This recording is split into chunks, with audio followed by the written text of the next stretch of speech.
নবম শ্রেণীর ছাত্রছাত্রীরা, আগের ক্লাসে আমরা শব্দ তরঙ্গ, তার প্রতিফলন এবং সেই প্রতিফলনের ব্যবহারিক প্রয়োগ সম্বন্ধে জেনেছি।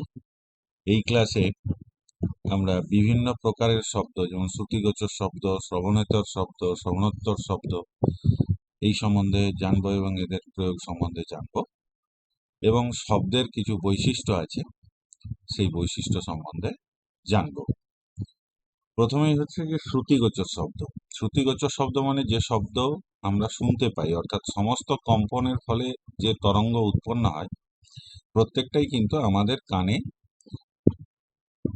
আমরা সেগুলো শুনতে পাই না। যেগুলো আমাদের কানে গিয়ে শব্দের অনুভূতি সৃষ্টি করে সেগুলোকেই আমরা শ্রুতিগোচর শব্দ বলি। তাহলে কোন শব্দগুলো আমাদের কানে গিয়ে শব্দের অনুভূতি সৃষ্টি করবে? না, যে সমস্ত বস্তুর কম্পন, মানে যে সমস্ত তরঙ্গের কম্পন সেকেন্ডে 20 থেকে 20,000-এর মধ্যে, সেই সমস্ত কম্পনশীল বস্তু থেকে যে শব্দ উৎপন্ন হয় সেগুলো আমরা শুনতে পাই। এই শব্দগুলোকে আমরা শ্রুতিগোচর শব্দ। এরকম অনেক অনেক শব্দ যেগুলো আমরা শুনতে পাই সেগুলোই হলো শ্রুতিগোচর শব্দ। যেমন খেয়াল করে দেখতে পারো যে পাখি যখন ওড়ে তখন কোনো শব্দ হয় না, কিন্তু মশা যখন ওড়ে তখন একটা পো করে শব্দ হয়, তীক্ষ্ণ শব্দ একটা হয়। তার কারণ কি? না, পাখিও ডানা ঝাপটিয়ে ওড়ে, মশাও ডানা নেড়ে বা ডানা ঝাপটিয়ে ওড়ে, কিন্তু মশা যখন ডানা নাড়ে তখন তার কম্পন প্রতি সেকেন্ডে 20 বারের বেশি হয় এবং 20,000 বারের কম, যার ফলে ওখান থেকে যে তরঙ্গ উৎপন্ন হচ্ছে, ওই কম্পন থেকে যে তরঙ্গ উৎপন্ন হচ্ছে সেটা আমাদের কানে প্রবেশ করে শব্দের শোনার অনুভূতি সৃষ্টি করে। সেই কারণে আমরা শব্দ শুনতে পাই। কিন্তু পাখি অত জোরে ডানা নাড়তে পারে না, অর্থাৎ পাখির যে ডানার কম্পন সেটা সেকেন্ডে 20 বারের কম হয়, যার ফলে সেই শব্দ আমরা শুনতে পাই না। তাহলে একটুকু আমরা বুঝতে পারলাম যে যে সমস্ত কম্পন সেকেন্ডে 20 থেকে 20,000 বারের মধ্যে হয় সেখান থেকে যে শব্দ উৎপন্ন হয় সেগুলো আমরা শুনতে পাই। তাহলে যেগুলো শুনতে পাই না সেই শব্দগুলোকে কি বলে? না, তার মধ্যে যে যে সমস্ত শব্দের তোমার কম্পাঙ্ক, অর্থাৎ যে সমস্ত কম্পন সেকেন্ডে 20 বারের কম হয় সেখান থেকে আমরা কোনো শব্দ শুনতে পাই না। ঠিক আছে? সেই শব্দটাকে আমরা বলি শ্রবণেতর শব্দ। তাহলে 20 বারের যদি কম হয়, সেকেন্ডে 20 বারের কম যদি কম্পন হয়, তাহলে যে শব্দ উৎপন্ন হয় সেটাকে আমরা বলি হচ্ছে শ্রবণেতর শব্দ। এটা কিন্তু আমরা কানে শুনতে পাই। তাহলে বিড়াল, কুকুর এরা কিন্তু শ্রবণেতর শব্দও শুনতে পায়। ঠিক আছে? সেই কারণে দেখবে কোথাও কিছু নেই, হঠাৎ কুকুর চিৎকার করলো, তার মানে সেখানে কোনো একটা শ্রবণেতর শব্দ উৎপন্ন হয়েছে, যেটা আমাদের কানে আমরা শুনতে পাইনি ঠিকই, কিন্তু কুকুর শুনতে পেয়ে গেছে। হ্যাঁ, সেই কারণে আমাদের গ্রামের দিকে মাঝে মাঝে বলে যে কুকুর আত্মাকে দেখতে পায়। মানে কিছু নেই, কোথাও কিছু নেই, হঠাৎ চিৎকার করে, সেই কারণে বলে যে কুকুর হচ্ছে আত্মাকে দেখতে পায়। কিন্তু বেসিক্যালি এরকম ব্যাপার কিছু নয়। কুকুর যেহেতু শ্রবণেতর শব্দ শুনতে পায়, তাই খুব কম কম্পন হলেও কুকুর সেটা শুনতে পেয়ে যায় এবং কান খাড়া করে শুনে চিৎকার করে। হ্যাঁ, আর আরেক ধরনের শব্দ হয় যেখানে কোনো কম্পিত বস্তুর কম্পন সেকেন্ডে যদি 20,000 বারের বেশি হয়, তাহলে ওই কম্পনশীল বস্তু থেকে যে শব্দ উৎপন্ন হয় সেটাকে আমরা বলি হচ্ছে শ্রবণোত্তর শব্দ। তার মানে 20 বারের কম হলে সেটা শ্রবণেতর, আর 20,000 বারের বেশি হলে সেটাকে আমরা বলি হচ্ছে শ্রবণোত্তর শব্দ। ঠিক আছে? শ্রবণোত্তর শব্দ। এই শ্রবণোত্তর শব্দ কিছু কিছু প্রাণী এই শ্রবণোত্তর শব্দকে কাজে লাগিয়ে তাদের নিজস্ব জীবনযাপন করে। যেমন বাদুড় আছে। বাদুড় দেখবে ওরা তো দেখতে পায় না, বাদুড়ের চোখ নেই, মানে চোখ খুব নিম্নমানের চোখ, বাদুড় দেখতে পায় না, কিন্তু এই শ্রবণোত্তর শব্দ ওরা সৃষ্টি করতে পারে, যেটা থেকে ওরা তাদের শিকার কত দূরে আছে, ইয়ে তাদের গতিপথে কোনো বাধা আছে কিনা, গাছ আছে কিনা, কোনো দেওয়াল আছে কিনা, সেগুলো বুঝতে পারি। তাহলে এইগুলোকে আমরা বলি হচ্ছে শ্রবণোত্তর শব্দ। এই শ্রবণোত্তর শব্দ প্রয়োগ করে আমরা বেশ কিছু কাজ করতে পারি। হ্যাঁ, বেশ কিছু কাজ করা যায়। যেমন চিকিৎসা শাস্ত্রে দেহের মধ্যে বিভিন্ন অঙ্গ প্রত্যঙ্গ, যেমন হৃৎপিণ্ড, কিডনি, গল ব্লাডার ইত্যাদির কোনো অস্বাভাবিকতা আছে কিনা সেটা নির্ণয় করার জন্য শ্রবণোত্তর শব্দ ব্যাপকভাবে ব্যবহার করা হয়। এই পদ্ধতিটাকে আমরা বলি হচ্ছে আল্ট্রাসোনোগ্রাফি। আল্ট্রাসোনোগ্রাফি, ঠিক আছে? এই আল্ট্রাসোনোগ্রাফির সাহায্যে দেহের ভিতরে কোথাও টিউমার আছে কিনা, মাতৃগর্ভে সন্তান কিরকম অবস্থানে আছে সেগুলো ভালোভাবে জানা যায়। আবার কিভাবে আর অন্যভাবে, যেমন ধরো সমুদ্রের তলায় কোনো জাহাজ যদি ডুবে যায়, সেটা কোথায় আছে, কতটা গভীরে আছে, সেসব জানার জন্য ওই শ্রবণোত্তর শব্দ ব্যবহার করা হয়।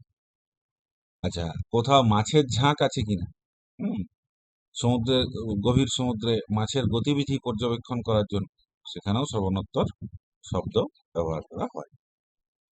আর কি, শ্রবণোত্তর শব্দের একটা ধর্ম হচ্ছে শ্রবণোত্তর শব্দ জীবাণুকে ধ্বংস করতে পারে। হুম, তো এই যে জীবাণুকে যেহেতু ধ্বংস করতে পারে, তাই জীবাণু ধ্বংস করতে পানীয় জল, দুধ ইত্যাদিকে জীবাণু মুক্ত করার জন্য শ্রবণোত্তর শব্দ ব্যবহার করা যেতে পারে। তারপরে যেটা আমি বলছিলাম যে তিমি, বাদুড়, হ্যাঁ, প্রভৃতি কয়েকটি প্রাণী শ্রবণোত্তর শব্দের সাহায্যে তাদের গতিবিধি নির্ণয় করে। এই যে বাদুড়ের কথা এখানে লেখা আছে যে অন্ধকার রাতে বাদুড় ওড়ার সময় মুখ দিয়ে শ্রবণোত্তর শব্দ উৎপন্ন হয়। এই শ্রবণোত্তর শব্দ দূরের কোনো প্রতিফলকে, সেটা গাছ হতে পারে, একটা দেওয়াল হতে পারে, বা কোনো তার শিকারী, তার কোনো শিকার হতে পারে, কোনো প্রতিফলকে প্রতিফলিত হয়ে সেটা পুনরায় বাদুড়ের কানে এসে পৌঁছয়। সেখান থেকে বাদুড় বুঝতে পারে যে ওই প্রতিফলকটা বা গাছ বা তার কোনো শিকার সেটা কত দূরে আছে। আরেক ধরনের প্রযুক্তি, যেমন সোনার। সোনার বলে একটা প্রযুক্তি আছে। সোনার মানে এর ইংরেজিতে লিখলে এর নামটা হবে এরকম, SONAR। SONAR, সোনার। এর পুরো নাম হচ্ছে সাউন্ড। এর জন্য কি হবে, সাউন্ড। সাউন্ড, SO, এইটা পুরোটার জন্যই হচ্ছে সাউন্ড। আর এটা হচ্ছে নেভিগেশন। নেভিগেশন, এর জন্য হয় অ্যান্ড, সাউন্ড, নেভিগেশন, অ্যান্ড। আর এর জন্য হচ্ছে রেঞ্জিং। তাহলে সোনারের ফুল ফর্ম কি হলো? Sound, sound, navigation and ranging. ঠিক আছে, সেটাকে বাংলাতে সোনার এরকম ভাবে লেখা যেতে পারে। সোনার প্রযুক্তিতে শ্রবণোত্তর শব্দ তরঙ্গ ব্যবহার করে সমুদ্রের গভীরতা মাপা যায়, পরিমাপ করা হয়। সমুদ্রের তলায় অবস্থিত কোনো পাহাড়ের অবস্থান, ডুবোজাহাজের অবস্থান, এগুলো নির্ণয় করা যায় শ্রবণোত্তর শব্দের প্রয়োগ করে। তাহলে এই হলো শ্রবণোত্তর শব্দের প্রয়োগ। এরপরে আমরা যেটা পড়ব সেটা হচ্ছে শব্দের বৈশিষ্ট্য। মূলত এগুলো সুরযুক্ত শব্দের বৈশিষ্ট্য। সুরযুক্ত শব্দ কাকে বলে? যে সমস্ত শব্দ সনকের নিয়মিত কম্পনের ফলে সৃষ্টি হয় তাদেরকে আমরা সুরযুক্ত শব্দ বলে থাকি। তো সুরযুক্ত শব্দের মূলত তিনটে বৈশিষ্ট্য আছে। একটা হলো প্রাবল্য, একটা হলো তীক্ষ্ণতা, আর একটা হলো গুণ বা জাতি। এই তিনটে বৈশিষ্ট্য খুব ভালোভাবে মনে রাখতে হবে। শব্দের প্রাবল্য, এরপর আমরা এই বৈশিষ্ট্যগুলো কি এবং এগুলো কি কি বিষয়ের উপর নির্ভর করে সে বিষয়ে বিশদে জানব। শব্দের প্রাবল্য কাকে বলে? না, শব্দের যে ধর্মের জন্য কোনো একটা শব্দ কতটা জোরে হচ্ছে বা কতটা আস্তে হচ্ছে সেটা আমরা বুঝতে পারি। অর্থাৎ যে বৈশিষ্ট্যের জন্য আমরা ক্ষীণ শব্দ মানে আস্তে শব্দ থেকে জোরালো শব্দের পার্থক্য বুঝতে পারি, তাকে বলা হয় প্রাবল্য। এই প্রাবল্য পরিমাপের একক হলো বেল বা ডেসিবেল। বেল হলো খুব বড় একক। আলেকজান্ডার গ্রাহাম বেলের নাম অনুসারে বেল কথাটা বলা হয়েছে। গ্রাহাম বেল, আলেকজান্ডার না, গ্রাহাম বেলের নাম অনুসারে বেল কথা এককটা নেওয়া হয়েছে। বেল খুব বড় একক, সেই জন্য ছোট একক হচ্ছে ডেসিবেল। ঠিক আছে, এটাকে আমরা এরকম ভাবে লিখি ডিবি। ডেসিবেলকে ডিবি লিখি, আর বেলকে শুধু বি লিখি। তাহলে শব্দের পরিমাপের প্রাবল্য পরিমাপের একক হলো বেল বা ডেসিবেল। এরপরে শব্দের প্রাবল্য কতগুলি বিষয়ের উপর নির্ভর করে। যেমন উৎসের কম্পনের বিস্তার। উৎসের কম্পন যত জোরে হবে শব্দের প্রাবল্য তত জোরে হবে। এটা খুব স্বাভাবিক ব্যাপার। তুমি ধরো একটা ড্রাম বাজাচ্ছ, তুমি যত জোরে সেটাকে ধাক্কা দেবে তত কম্পনের বিস্তার তত বাড়বে, তত জোরে শব্দ হবে। সনক, সনক মানে যেখান থেকে শব্দ উৎপন্ন হয়। সনকের আকার, সনকের আকার যত বড় হবে উৎপন্ন শব্দের প্রাবল্য তত বেশি হবে। তোমরা দেখেছো একটা ছোট ড্রাম আর একটা বড় ড্রাম। হ্যাঁ, ছোট ড্রামটা বাজালে যে পরিমাণ শব্দ হয়, বড় ড্রাম বাজালে তার চেয়ে অনেক জোরে শব্দ হয়, অনেক দূর থেকে শোনা যায় বড় ড্রামের বাজনা। তাহলে সনকের আকারের উপরে নির্ভর করে। সনক থেকে শ্রোতার দূরত্ব, সনক থেকে শ্রোতা দূরত্ব যত বাড়বে প্রাবল্য তত কমে যাবে। মানে তুমি একটা জিনিস, একটা গান শুনছো, ঠিক বক্সের সামনে বসে গানটা শুনলে যতটা ভালো, যতটা জোরে তুমি শুনতে পাবে, হ্যাঁ, ওই বক্স থেকে যত তুমি দূরে সরে যাবে তত গান শোনার যে জোর, যে প্রাবল্য, সেটা আস্তে আস্তে কমতে থাকে। মাধ্যমের ঘনত্ব, মাধ্যমের ঘনত্ব বৃদ্ধি পাওয়ার সঙ্গে সঙ্গে আমরা জানি শব্দের গতিবেগ বেড়ে যায়। ওই জন্য আমরা কঠিন মাধ্যমে বলেছি শব্দের গতিবেগ বেশি, তরল মাধ্যমে শব্দের গতিবেগ আরেকটু কম, গ্যাসীয় মাধ্যমে সবচেয়ে কম। তো মাধ্যমের ঘনত্ব বৃদ্ধির সঙ্গে সঙ্গে কিন্তু প্রাবল্যও বৃদ্ধি পেয়ে, অর্থাৎ গতিবেগ বাড়লে প্রাবল্য বেড়ে যাবে। আর কাছাকাছি অন্য কোনো বস্তুর উপস্থিতি, অর্থাৎ কাছাকাছি জন্য এমন কোনো বস্তু থাকে যেখানে কম্পনটা সৃষ্টি করে আরো অনেক জোরে শব্দ উৎপন্ন করা যেতে পারে, সেটার ক্ষেত্রে আরো অনেক জোরে শব্দ উৎপন্ন করা যেতে পারে, সেটার ক্ষেত্রে কিন্তু তোমার কাছাকাছি বস্তুর উপস্থিতি খুব জরুরি। যেমন ধরো একটা কম্পনশীল কোনো একটা বস্তু, সেটাকে নিয়ে একটা সুরশলাকাকে কম্পিত করে যদি একটা ফাঁপা বক্সের উপরে রাখা হয়, তাহলে দেখবে সুরশলাকাটা ওই এমনি এমনি সুরশলাকার শব্দ শুনতে পাচ্ছ না, কিন্তু ফাঁপা বক্সের উপরে যখন রাখছো সেখানে কিন্তু শব্দ শোনা যাচ্ছে। এই যে বাদ্যযন্ত্রগুলো, সেতার, ভায়োলিন, প্রত্যেকেরই একটা করে ফাঁপা বাক্স আছে দেখবে সঙ্গে, ঠিক আছে? হারমোনিয়ামেরও আছে, ঠিক আছে? এটার কারণ কি না, ওই বাক্সগুলোর মধ্যে যে ইয়েটা থাকে, বায়ুটা থাকে,